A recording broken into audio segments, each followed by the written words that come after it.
So today I am going to take you to Akko. And why Akko?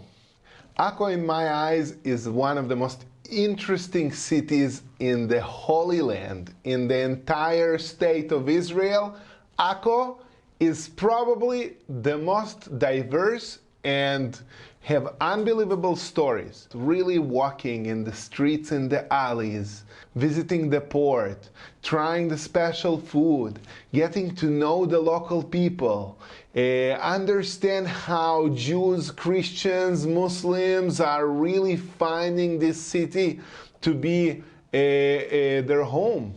So let me take you to Akko. Let's go.